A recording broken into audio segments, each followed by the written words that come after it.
Hai semua, nama aku Rizal. Malam ini aku ingin menceritakan pengalaman aku menjadi mangsa gangguan mistik yang aku tidak dapat lupakan sehingga hari ini. Aku dapat menyambung pelajaran di sebuah universiti di luar negara. Universiti ini tidak perlulah aku sebutkan di mana, tetapi menurut kisah yang aku pernah dengar, universiti ini memang terkenal dengan kisah-kisah seram yang sering mengganggu pelajar. Memandangkan aku ni orang jauh, aku layak untuk mendapat bilik asrama. Malah hari pertama lagi aku mendaftar, aku diberikan kunci bilik. Bilik yang bernombor 401 di tingkat 4, bilik nombor 1. Untuk pengetahuan semua, bilik aku ini terletak di tingkat atas sekali bangunan asrama ini. Hari pertama aku masuk ke asrama, memang bangunan asrama ni nampak meriah. Ialah semester baru sahaja bermula. Aku ni memang datang bersendirian.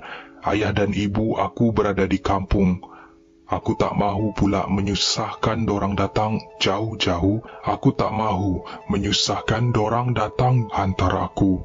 Tak apa, dengan bismillah dan selawat, aku mulakan langkah menaiki tangga untuk naik ke bilik aku ke tingkat 4. Sampai sahaja aku ke tingkat 4, aku perasan keadaan di situ memang sunyi. Apa yang aku dengar cuma suara-suara pelajar yang lain datang dari tingkat bawah. Yang aku pelik, walaupun masa tu waktu pagi, tapi kawasan koridor tingkat 4 ini nampak muram dan gelap. Aku cari bilik aku, bilik 401. Di antara semua bilik-bilik yang ada di sini, bilik aku ni terletak di bahagian hujung sekali. Aku buka pintu, aku tercium bau yang busuk sangat. Macam ada orang buang sampah di dalam bilik ini. Mungkin ada tikus mati di sini. Tapi yang aku hairan, bau busuk tu sekejap saja. Cuma dalam 5 minit kemudian dia hilang. Jadi aku pun tak fikir apa-apa. Aku anggap benda tu perkara yang biasa. Bilik aku ni bilik berempat, dengan 2 katil bertingkat untuk 4 orang, 4 meja belajar dan 4 almari. Maksudnya akan ada 3 orang pelajar yang akan masuk ke bilik aku ni, bakal roommate aku. Tapi buat masa ni cuma aku seorang sahaja yang baru sampai. Mungkin yang 3 orang lagi ni lambat rasanya. Tak apa, aku kemas dulu barang-barang aku. Memandangkan hari pertama tu aku tak tahu nak buat apa. Aku membuat keputusan untuk tidur. Mana tahu, aku bangun nanti, roommate aku dah sampai. Aku pilih katil di tingkat bawah. Bila aku baring, aku boleh nampak papan katil tingkat atas. Hairan bila aku ternampak satu tulisan yang bertulis, "Kalau ada orang ketuk pintu malam-malam, jangan buka, nanti menyesal." Ditulis dalam bahasa English. Ini mesti kerja penghuni-penghuni bilik semester lalu, nak takutkan penghuni yang baru. Pukul 4 petang, aku terbangun. Sebab aku perasan macam ada orang yang masuk ke dalam bilik. Ini mesti roommate aku dah sampai, kata aku dalam hati.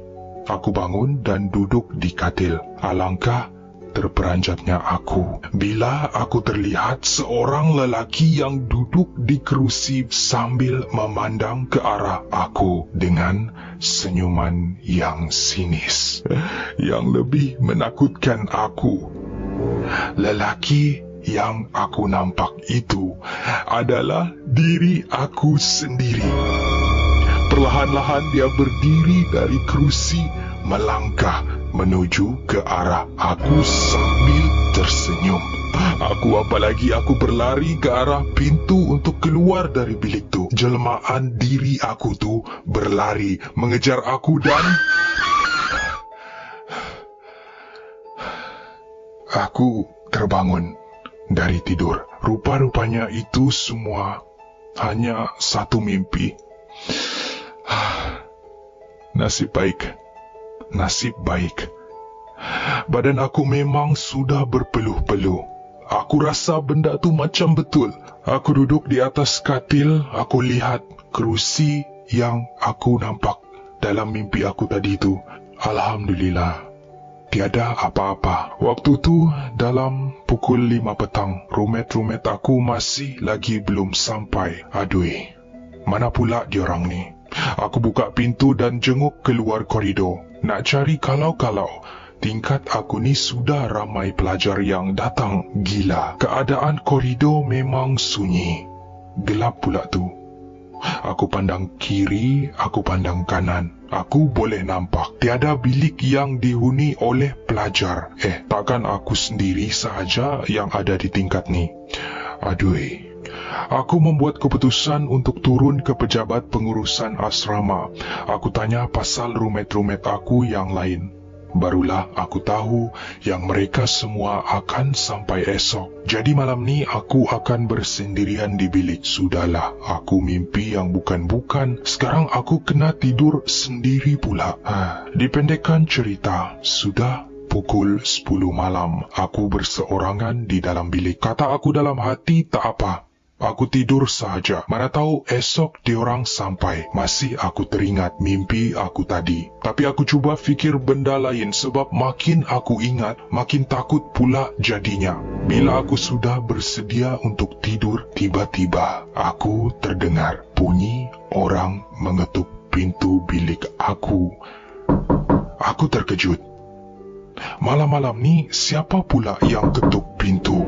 Roommate aku esok baru sampai. Tiba-tiba aku teringat tulisan yang aku nampak tadi. Tulisan yang melarang aku untuk membuka pintu pada waktu malam kalau ada yang mengetuk. Aku perasan selain ketukan, ada suara orang ketawa kecil. Gila, siapa pula yang ketuk pintu aku sambil ketawa? Terima kasih kerana menonton. Itu adalah sebuah kisah benar yang dikongsikan oleh salah seorang dari rakan-rakan gowes kita. Kesahihannya tidak dapat diketahui, anggap sahaja sebagai satu hiburan. Pastikan anda like dan share jika anda rasa kisah ini menarik. Apa-apa pun, bahagian kedua akan menyusul. Kepada yang belum subscribe, pastikan anda subscribe ke saluran ini. Tekan butang lonceng di sebelah butang subscribe untuk mendapatkan mesej setiap kali kami memuat naik video. Apa-apa pun, saya jumpa anda di episod yang seterusnya.